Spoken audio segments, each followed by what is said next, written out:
27 first dates, but no disease. I have to go be treated, so it's fantastic. I grew up on the streets of Sesame. Yeah.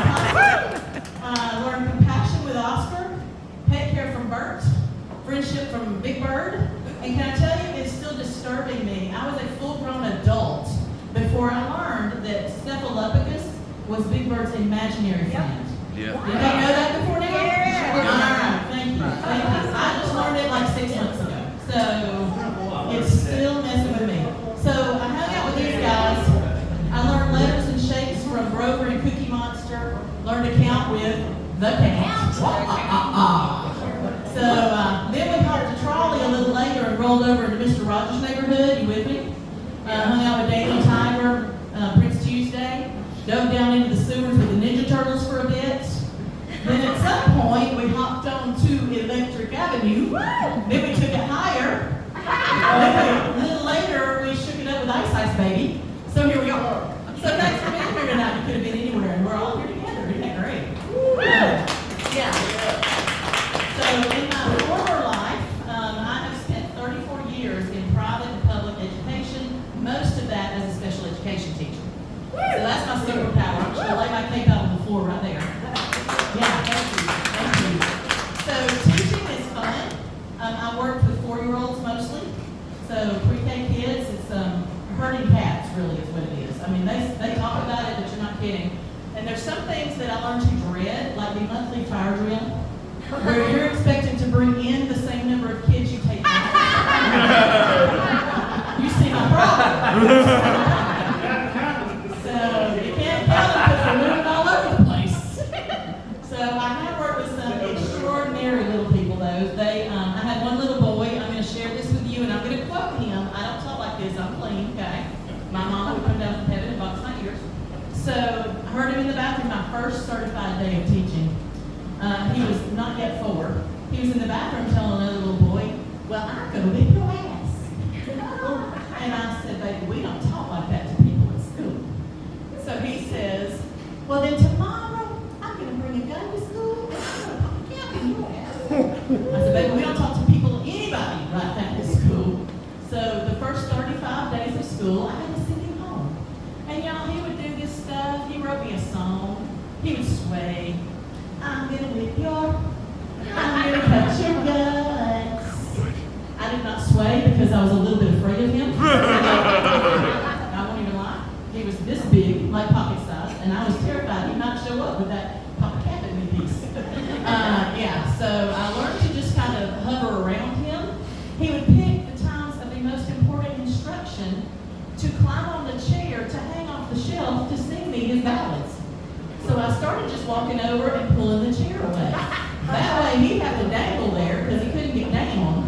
And I knew where he was for at least the next 30 minutes. Keep your eye on the people. Keep your eye on them. So it was craziness. But he did turn out to be okay. He is now a freshman in high school. I tell this story with his mama's permission. And he was middle school wrestling champ last year. So we can't say them all, but we do the best we can what we have. Then I heard that he stabbed a kid on the bus with a pencil. So there's that. But as far as I know, he's still out of prison. You know, it's good. It's a good day. I tell people, if you're out of the obituaries and the blotter, it's a pretty good ride, okay? I'll tell you my story in a minute. So I am, getting older is the pits, kind of, some days. So thank y'all for rolling through Sesame Street with me. That could be bothering to read there. But yeah, I've had a few little spills and falls. I'll tell you my whole story in just a few minutes. But I've learned to appreciate some things like a well-placed handrail. Y'all don't understand. You'll have to Google that problem later. But let me just predict your future. You will love a well-placed handrail, a non-slip bath mat. Anybody? Yeah. My people. And pockets on things like skirts and dresses. Yeah, thank you. So I used to carry my Bonnie Bell Lip Smacker Dr. Pepper in my pocket and my house key because I was a latchkey kid. We were allowed to go home alone. Now I carry my chapstick, because it's old people time, and my nitroglycerin tablets. So if anybody has a little palpitation, I got you covered. Just throw up a finger. I got you. Again, that'll be my story in just a minute. So back to my classroom, I classroom pet. I got him from a grant for classrooms. I went to PetSmart. If you go to PetSmart to buy a reptile, let me just assure you they don't know what they're doing. Okay? I bought this little bearded dragon, and he was about the size of my finger, and he was so sweet.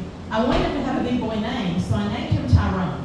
That will be important in a minute. You know, he's something and be able to defend himself, you know? I mean, Right. so he's Tyrone. We go on for 4 years with Tyrone. One day I noticed this little infection on his mouth right here. So I have to find a, what they call it, an exotic vet. You can't just use a regular one. It's like dancers. I guess you have to exotic. I don't know what's happening. I'm going to stop right there with that. I find this vet. I drive an hour. I'm begging this thing not to die. He is by now shoulder long. You know, he's hanging off. He's grown up in my classroom with my 4-year-olds. I mean, we got to get him back. So I go to this vet, and okay, wait. Let me stop right there and proceed this story with a personal one. When I was little, okay, I'm a chubby adult. I was a chubby kid. Little kids in school will tell you, Miss Orton, you're fat. I know, okay? We're aware. So, they also told me I'm old. That's how I found out I was born in the 1900s. One of them asked me when I was born, a 5th grader. I said, 1971. You were born in the 1900s? Less than 95 seconds ago. So, when I was little, chubby kid, going to the doctor, we didn't get taken to the doctor like kids do now. If you do a little, we had to have some body part hanging off, okay? It had to be dragged behind us, and usually mercurochrome and a little medical tape fixed us right up. We just didn't go. So, go to the doctor, and my doctors always say, I got a strep throat, I could have had a major disease. And my doctor would say, well, I'm a little concerned about her weight. Okay, and I was like, hey, but you can't. I grew up thinking fat causes all this stuff. Fat does not cause strep throat. People treat what I got. So fast forward 40 years, and I'm at the vet with this lizard, this bearded dragon, and they call me back. And you know when you're at the vet, either something's dead or it's going to be very expensive if they call you to the back of the room, right? So I go back, and they got him laying on the table, and they say, we're concerned about her. Her? What? Yeah, 4 years. PetSmart don't know their job. She's a girl. So I got her during COVID, so I changed her name to Rona, which did. So Rona is on the table. She has an infection right here, remember that. They look at me and say, we're concerned about her weight. Oh, no. PTSD. So they said, see these little pouches around her middle? They're not supposed to be there. She is obese. And I said, she looks at me, it's hereditary. So I will tell you that Rona did pass away. It was a very sad moment. I know. It's okay though, because I walked away from teaching to do full-time comedy. What y'all think? So my story, in just a couple of in a nutshell, in the past 3.5 years have had 2 traumatic falls where I pulled and tore things in my body, 2 surgeries to fix the things I tore, and 2 massive heart attacks that left me with no damage. The nitroglycerin story is real. Okay? Yeah, I don't know what's happening. It's like I know Jesus. I can tell you all about him. I can lead you to him any day of the week. But I cannot figure out how to get him to let me in the door.